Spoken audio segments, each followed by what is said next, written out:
Everyone, welcome back to my channel. Students, हमने previous video में 3A demand analysis के important questions को discuss किया था। आज की वीडियो में हम 3B इलास्टिसिटी ऑफ डिमांड के इम्पॉर्टेंट क्वेश्चंस को डिस्कस करने वाले हैं। ठीक है, तो सबसे पहले आप इसको अच्छे से पूरा वीडियो देखिए। वीडियो पसंद आए तो वीडियो को लाइक कीजिए, चैनल को सब्सक्राइब भी कीजिए अगर आपको वीडियो इम्पॉर्टेंट लगती है तो। चलिए स्टार्ट करते हैं इंट्रोडक्शन से। सबसे पहले क्वेश्चन क्या पूछा गया है, price elasticity of demand and type. तो सबसे पहले प्राइस इलास्टिसिटी के इंट्रोडक्शन को पढ़ेंगे। प्राइस इलास्टिसिटी होती क्या है? सो according to professor Alfred Marshall, price elasticity क्या है? Demand is a ratio of proportionate change in the quantity demanded for a commodity to a given proportionate change in its price only. यानी कि price के change होने की वजह से proportionate demand of commodity में कितना चेंजेस आया है ना, कितना इफेक्ट आया, तो वो होता है प्राइस इलास्टिसिटी। अब सिंपल सी बात है कि जब प्राइस थोड़ी सी कम हुई, डिमांड भी उसका कम हुआ, प्राइस बढ़ी तो डिमांड भी उसका बढ़ा, है ना। तो उसके इलास्टिक यानी कि उसके मेजरमेंट को देखता है प्राइस इलास्टिसिटी, यानी कि मेजर करता है प्राइस इलास्टिसिटी। इसका फॉर्मूला भी है, चलिए देखते हैं फॉर्मूला क्या है इसका। ED elastic demand is equal to percentage change in quantity demanded divide by percentage change in a price. तो कितना परसेंट ऑफ क्वांटिटी डिमांड हुआ प्राइस चेंज होने की वजह से, तो इसका डिवाइडेशन करेंगे तो आपको एग्जैक्ट रिजल्ट मिल जाएगा। सो सिम्बॉलिकली इसे किस तरीके से, percentage change in quantity demanded and percentage change in price. तो यहाँ पे इस तरीके से इसको एक्सप्लेन किया गया है। क्वांटिटी चेंज, अब अगर इसका मल्टीप्लिकेशन करेंगे हम या इसको सिंप्लीफाई करेंगे तो change of quantity demand divide by quantity divide then percentage change divide by P.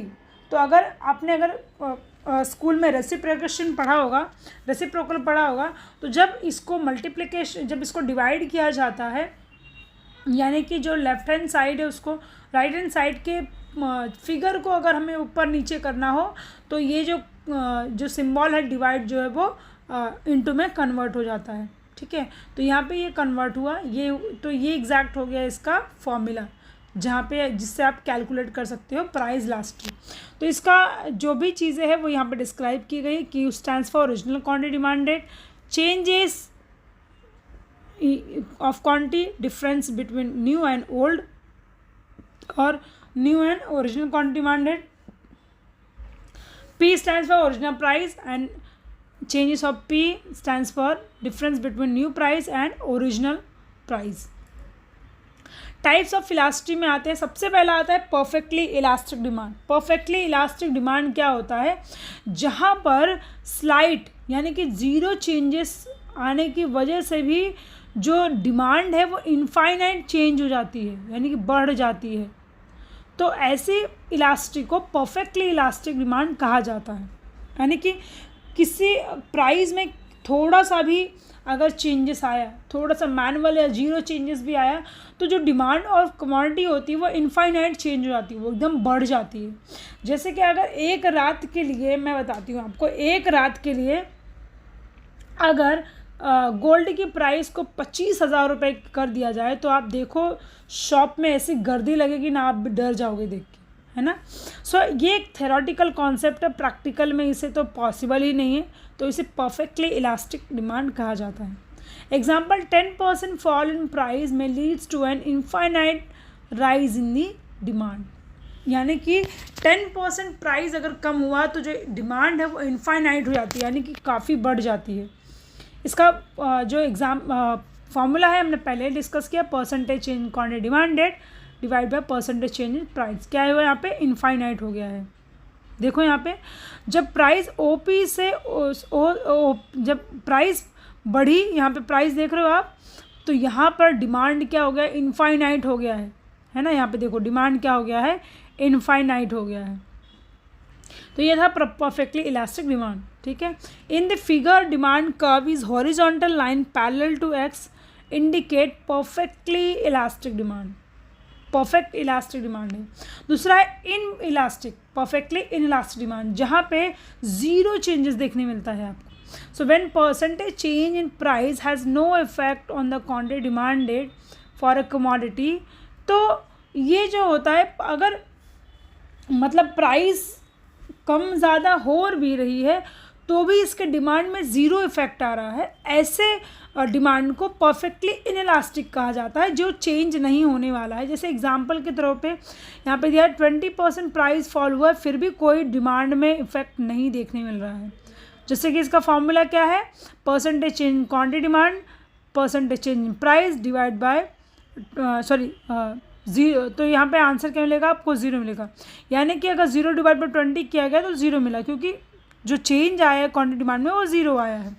तो ये कौन से केस में होता है, demand for salt and milk, या शक्कर भी कह सकते हो।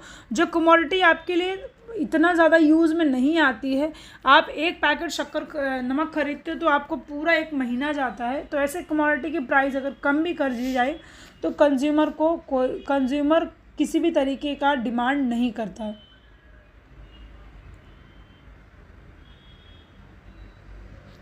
ओके, नेक्स्ट इज, अच्छा इसका डायग्राम भी डिस्कस कर लेते हैं। देखो यहाँ पे क्या हो रहा है, प्राइस अब ओपी, जब यहाँ ये ओरिजिनल प्राइस है, ठीक है, जब प्राइस बढ़ी ओपी से OP1 हुई तो डिमांड क्या हुआ है यहाँ पे, सेम है। जब प्राइस OP से OP2 हुई यानी कि कम हुई, फिर भी डिमांड सेम है, तो यहाँ पे क्या हो रहा है, 0 चेंजेस आ रहा है।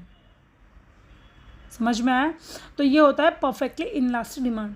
So when price rises from OP to OP1, when price fall from OP to OP2, तो यहाँ पे किसी भी तरीके का क्वांटिटी डिमांड में चेंजेस नहीं देखने मिला है। तो इसीलिए ये क्या है, vertically straight line parallel to Y axis, it indicate perfectly inelastic demand. I hope आपको समझ में आया होगा अच्छे से।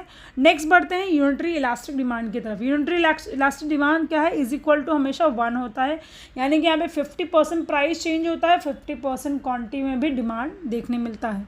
सो when a percentage change in a price leads to proportionate change in quantity demanded, then demand is said to be unitary elastic, यानी कि एक प्रोपोर्शनेट चेंज होने की वजह से उतना ही डिमांड में भी फ़र्क देखने मिलता है। Example, 50% fall in price of commodity leads to 50% rise in quantity demand। जैसे यहाँ पे कैलकुलेट भी किया गया है, percentage change of quantity and percentage change of price 50 divide by 50 is equal to 1 हो गया। अब देखो ये वाई एक्सिस है और ये एक्स एक्सिस है, ये आपका ओरिजिनल प्राइस है और ये आपका ओरिजिनल क्वांटिटी डिमांड है। जब प्राइस कम हो रही है, OP से OP1 हो रही है, तो डिमांड क्या हुई है यहाँ पे, OQ से OQ1 हुई, यानी कि ये क्या हुई है, बढ़ी है। प्राइस कम हुआ तो डिमांड बढ़ गया। ऐसे डिमांड को यूनिटरी इलास्टिक डिमांड कहा जाता है, इज इक्वल टू 1, जितना जैसे प्राइस वैसे ही डिमांड, ठीक है। इसे रेक्टेंगुलर हाइपरबोला भी कहते हैं। ऐसे डिमांड कर्व को रेक्टेंगुलर हाइपरबोला भी कहते हैं। अब ये कर्व देख रहे हो आप, जैसे ही डिमांड, जैसे प्राइस कम हुई है डिमांड भी कम हुई है, डिमांड बढ़ी है, जब प्राइस ज़्यादा होगा तो डिमांड कम होगा। इस तरीके से इनवर्स रिलेशनशिप देखने के लिए यहाँ पे मिलता है 50% वाला। Next is relatively elastic demand. Relative elastic demand में हमेशा ये क्या होता है, ग्रेटर देन 1 होता है ना। When a percentage change in price leads to more proportionate change in quantity demand, यानी कि एग्जांपल देखते हैं यहाँ पे 50% प्राइस में फ़र्क आया और 100% डिमांड हो गई। अब आप गोल्ड ले लो या कुछ ऐसे एक्सपेंसिव, जैसे आईफोन का प्राइस 2 लाख वाला आईफोन 50,000 का कर दिया जाए, उसकी डिमांड बढ़ जाएगी, क्योंकि आईफोन किसको नहीं पसंद है। तो ये होता है रिलेटिवली इलास्टिक डिमांड, ठीक है। Percentage change of quantity divide by percentage change in price, 100 divide by 50 किया तो इज इक्वल टू 2 आया। अब यहाँ पे देख सकते हो वाई एक्सिस और ये एक्स एक्सिस, ये ओरिजिनल प्राइस है और ये क्वांटिटी डिमांड। तो जब प्राइस OP से OP1 हुई यानी कि कम हुई, तो आपका डिमांड क्वांटिटी ऑफ डिमांड कितना हो गया, OQ से OQ1 हो गया, यानी कि कितना ज़्यादा बढ़ गया है। इसलिए ये जो कर्व है ये शो करता है ग्रेटर देन 1 को। So in figure when price fall OP to OP1, 50% price हुआ है और 100% डिमांड हुई है, तो ये क्या कर्व शो करता है, फ्लैटर शो करता है, ठीक है। अब यहाँ पे आते हैं लेस देन 1 की तरफ।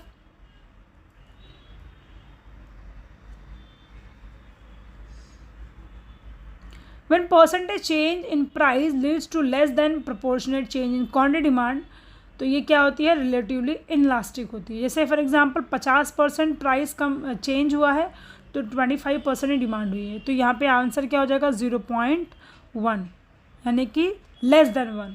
ठीक है, तो ये डिमांड कर्व देख सकते हो आप, ये आपका ओरिजिनल, ये वाई एक्सेस है, ये एक्स एक्सेस है, ये ओरिजिनल प्राइस है, ये ओरिजिनल क्वांटिटी डिमांड है। तो जब प्राइस OP से OP1 हुई तो डिमांड कितना हुआ, OQ से OQ1 ही हुआ, तो ये क्या हुआ, ये जो कर्व शो करता है वो लेस देन 1 को शो करता है। सो ये क्या है, स्टीपर स्लोप है डिमांड, ये डिमांड क्या है, स्टीपर स्लोप है। तो आगे बढ़ते हैं क्वेश्चन नंबर 2 की तरफ। आई होप आपको फर्स्ट क्वेश्चन अच्छी तरीके से समझ में आया होगा। फर्स्ट, तो अब हम पढ़ेंगे types of elasticity of demand. यहाँ पे क्वेश्चन नंबर 2 है, ये बाय मिस्टेकली यहाँ पे 3 हो गया है। चलिए स्टार्ट करते हैं। Concept of elasticity of demand. The term elasticity indicate responsiveness of one variable to change in other variable, यानी कि एक कमोडिटी के वजह से, यानी कि एक कमोडिटी के वजह से सेकंड में उसका क्या रिस्पॉन्स देखने के लिए मिलता है, यानी कि उसकी वजह से क्या चेंजेस आते हैं, क्या बदलाव देखा जाता है।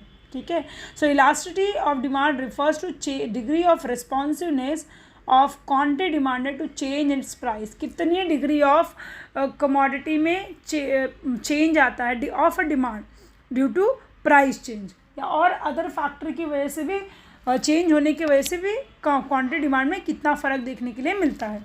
सो according to professor Alfred Marshall, elasticity of demand is great or small according to the amount of demanded, with a rise much or little for a given fall in price, quantity demand fall much or given rise in price। Simple सी यहाँ पे बात है कि sometime ऐसा होता है कि प्राइस बढ़ने की वजह से कमोडिटी डिमांड कम या ज़्यादा होती है, कभी कभी प्राइस कम होने की वजह से क्वांटिटी डिमांड कम ज़्यादा होती है, यानी कि कभी बढ़ जाती है कभी कम हो जाती है। ये डिपेंड करता है कि प्राइस में कितना चेंजेस आया है, यानी कितना elastic.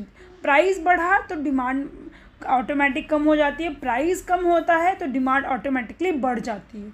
So professor Alfred martial यही बताना चाहते हैं कि elasticity of demand is greater और स्मॉल, लेकिन किस पर डिपेंड करता है, according to amount of demanded which rise much और लिटिल फॉल गिवन प्राइस।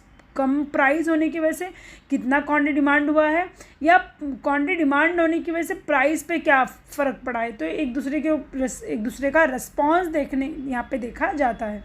ठीक है, it is clear from the about definition that elasticity of demand is a technical term which describe the responsiveness of a change in quantity demanded to fall or rise in its price। Price कम या ज़्यादा होने की वजह से किस तरीके का इफेक्ट देखने मिलता है। In other words, it is the ratio of percentage change in quantity demanded of a commodity to change in price, percentage change in price. तो इसके 3 टाइप है, पहला है इनकम इलास्टिसिटी, दूसरा है क्रॉस इलास्टिसिटी और तीसरा है प्राइस इलास्टिसिटी। सबसे पहले हम पढ़ेंगे इनकम इलास्टिसिटी को। अब यहाँ पे जो भी चेंजेस आता है ना वो इनकम की वजह से आता है। ठीक है, so it refers to the degree of responsiveness of a change its quantity demanded to change in income only.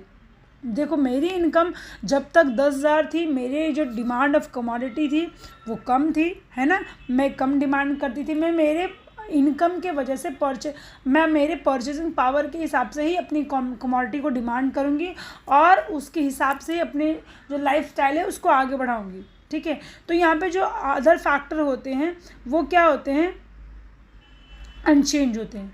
Other factor including price भी क्या होता है, यहाँ पे अनचेंज होता है, यानी कि यहाँ पे जो एक चीज़ मैटर करती है वो है इनकम है। ठीक है, और जो भी अदर फैक्टर है, चाहे वो प्राइस हो चाहे वो other factor like dislike preference, ये सारी चीज़ें अनचेंज होती है, चेंज नहीं होती है। इसका फॉर्मूला क्या है, percentage change in quantity demanded divide by percentage change in income. ठीक है, सिम्बॉलिकली इसे percentage change in quantity demand percentage change in income के फॉर्म में रिप्रेजेंट किया जाता है। और ये जो चेंज है इसे रिप्रेजेंट चेंज कहा जाता है। क्वांटिटी, ये ओरिजिनल क्वांटिटी डिमांड है, ये भी ओरिजिनल इनकम है। और जहाँ पे change in quantity demand change in income है वो क्या हो जाएगा, कंज्यूमर का इनकम और कंज्यूमर की क्वांटिटी जो चेंज हुई है ड्यू टू इनकम। दूसरे है क्रॉस इलास्टिसिटी। क्रॉस इलास्टिसिटी को हमेशा हम पढ़ते हैं कॉम्प्लीमेंट्री या सब्स्टिट्यूट गुड्स के अवेलेबल में। जैसे मुझे सेल्फी एक्सपर्ट फ़ोन लेना है तो वो तो क्वालिटी आज के टाइम में तो हर फ़ोन में मिल जाती है ना। तो मैं अगर सैमसंग अफोर्ड नहीं कर सकती हूँ तो आई वुड टेक वीवो और दूसरा कोई फ़ोन जैसे कि वन प्लस ले लूँगी या कोई भी जितने भी मार्केट में ब्रांड में। मेरा कंसर्न ये है कि मुझे सेल्फी एक्सपर्ट फ़ोन मिलना चाहिए। तो एक अगर सपोज़ सैमसंग ने उसकी प्राइस बढ़ा दी तो उसका इफ़ेक्ट वीवो या और सारे फ़ोन्स पे कैसे पड़ेगा, तो ये बताती है cross elasticity. So it refers to a change in quantity demanded of one commodity due to change in the price of other commodity. एक क्वांटिटी के चेंज होने की वजह से दूसरे कमोडिटी पे उसका क्या फ़र्क पड़ता है। तो इसका फॉर्मूला क्या है, income elasticity that is equal to percentage change in quantity demanded of A और percentage change of price in B. कितना क्वांटिटी डिमांड हुआ है ए का और उसके हिसाब से प्राइस में क्या चेंजेस आया है B1 का, ठीक है, या B1 के प्राइस में चेंज होने की वजह से क्वांटिटी ए की कितनी डिमांड हुई है, ठीक है। तो ये है हमारा cross elasticity. Symbolically EC is equal to percentage change in A और percentage change in price of B, ठीक है। तो यहाँ पे भी इस तरीके से बताया गया है, जो QA है वो ओरिजिनल प्राइस है और जो चेंज इन QA है वो क्या है, change in price of commodity of A. Third आता है प्राइस इलास्टिसिटी। प्राइस इलास्टिसिटी क्या है, यहाँ पे ना स्टूडेंट्स पहले क्या था कि प्राइस और अदर फैक्टर्स अनचेंज थे, खाली वहाँ पे इनकम मैटर करता था, बट यहाँ पर प्राइस ही मैटर करता है। सो according to Alfred Marshall, price elasticity of demand is a ratio proportional change in quantity demanded of commodity to given proportional change in its price only। Price के वजह से वहाँ पे सब्स्टिट्यूट की बात की मैंने कि अगर एक बंदा सैमसंग अफोर्ड नहीं कर सकता तो वो वीवो की तरफ जाएगा या आईफोन लेगा, उसको जैसे भी उसका कैपेबिलिटी रहेगा, परचेजिंग पावर रहेगा। पर यहाँ पे प्राइस, अब यहाँ पे प्राइस का अगर सपोज़ शक्कर की प्राइस बढ़ गई या टमाटो या अनियन की प्राइस बढ़ गई तो लोग उसको कम डिमांड करेंगे, या जिसके पास पैसा है वो एज़ यूजुअल डिमांड करेगा। तो यहाँ पे प्राइस के वजह से क्वांटिटी डिमांड में कितना फ़र्क देखने मिलता है, that is a price elasticity. Symbolically या इसका जो फॉर्मूला है वो percentage change in quantity demand divide by percentage change in price. Symbolically इसे percentage change in quantity and percentage change in price. तो यहाँ पे इस तरीके से इसका डिस्क्रिप्शन दिया हुआ है पूरी तरीके से, ये ऑलरेडी मैं आपको पढ़ा चुकी हूँ, तो आई विल नेवर रिपीट क्योंकि ये काफ़ी इजी है। तो ये 2 क्वेश्चन जो है वो बोर्ड एग्ज़ाम में काफ़ी बारी पूछा गया है, ये ज़रूर करके जाइएगा। और मिलते हैं अगले चैप्टर में जहाँ पे हम सप्लाई एनालिसिस को पढ़ेंगे। चलिए वीडियो को यहाँ पे एंड करते हैं और मिलते हैं अगले वीडियो में। Thank you so much everyone. Do not forget to subscribe and like my videos.